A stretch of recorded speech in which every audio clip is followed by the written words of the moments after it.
าทัวร์ที่ไหนนี่ค่ะบ้านพักตากอากาศที่บ้านพักตากอากาศแปดมาน้องแชมป์หนาวนะอ้าววิ่งดีๆลูกวิ่งดีๆอันนี้ที่ดาวเขาปลูกผักนะลมแรงมากเลยไม่น่ากลัวมันมีนั่นด้วยนะน้องแชมป์มันมีกวางด้วยนะป่ะลูกเล็กนิดเดียวเองลูกเอาไปทำไอ้นั่นในกวางอ่ะมันมีกวางด้วยไม่รู้มันอยู่ไหนโอ้ยเห็ดเยอะแยะเลยเห็ดอะไรเนี่ยได้ยินไหมทะเลค่ะติดทะเลเลยแล้วมีเรือด้วยนะไปฝั่งนู้นอ่ะไปฝั่งนู้นจะเป็นเรือใหญ่มากเรือข้ามไปน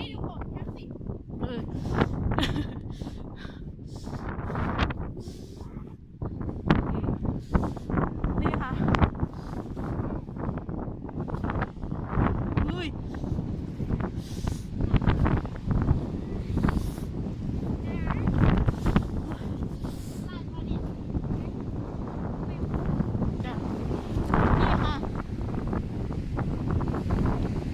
นกใหญ่มากนกใหญ่มากนู่นนี่ฮะหินสวยไหมเนี่ยเนี่ยดูคลื่นนะคะคลื่นใหญ่มากเล่นไม่ได้เลยแหละน้ำเย็นมากบอกเลยค่ะแล้วไอหินเนี่ยเขาซื้อมาใส่นะคะก้อนเป็นแสนโคนมั้งที่เขาซื้อหินมาแม่ดูฮะนี่ดูหินไม่ใช่ปลาได้ไหมได้ดีลูกดีไม่ต้องปลาแชมป์เอาเสื้อขึ้นลูกเสื้อขึ้นมันหนาวเอาเสื้อขึ้นใส่ถุงมือด้วยเดี๋ยวแม่ถุงมือเดี๋ยวแป๊บหนึ่งนะคะเอาถุงมือใส่ก่อนแม่ถ่ายดูฟองแม่อันนี้ฟองน้ำทะเลหินเย็นมากค่ะ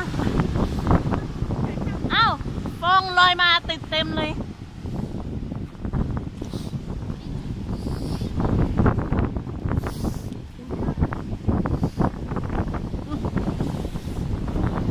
นู่นถึงนู่นเลยอากาศเย็นมาก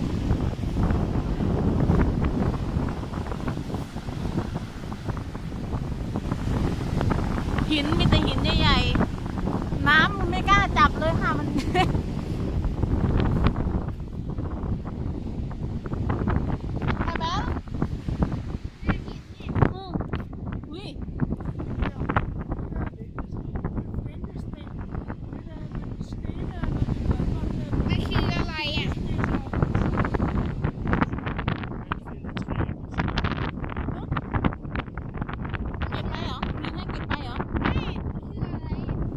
ไม่รู้ว่าแม่ก็ยัง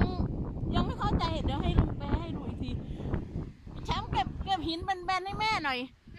หาหินแบนๆน่ะไม่ใช่ว่าหินอันนี้วางไม่ดีนะมันสวยมากหินหินอันนี้แบนสุดเฮ้ยหินอะไรเนี่ยใสๆเนี่ยมันคืออะไรเนี่ยมันคืออะไรเนี่ยไหนเฮ้ยอันนี้ด้วยหินมันเป็นเนี่ยหินเนี่ยหินใสมากเลยเนี่ย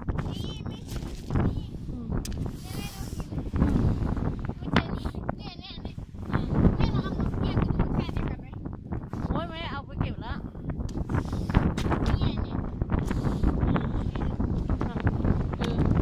มาเดินมาอีกนะน้ำซ้อดูน้ำซ้อจนเสียหายที่เกือบหลายตารางเมตรเลย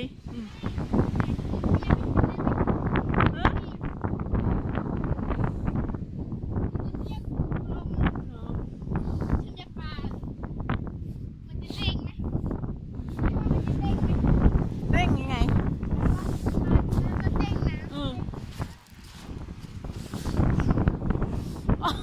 ปากสั่นแล้ว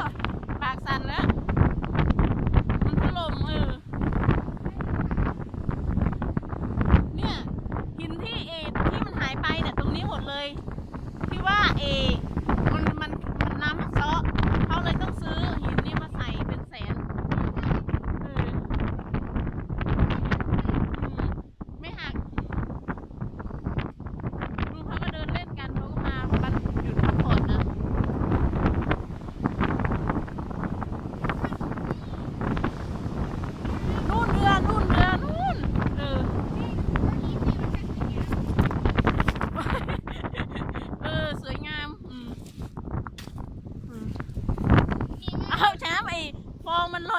หาแชมป์อ่ะ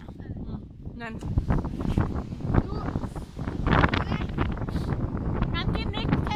ค่นี้ก่อนเนาะได้ปลา ไม่เล่นไง เนี่ยค่ะดูรุนแรงมากเลยอันนี้บ้านพักตากอากาศบ้านของพี่สาวบ้านแม่แฟนพี่สาวฮะทำบรรยากาศเย็นมากเย็นเจี๊ยบเลยใส่ถุงมือนะ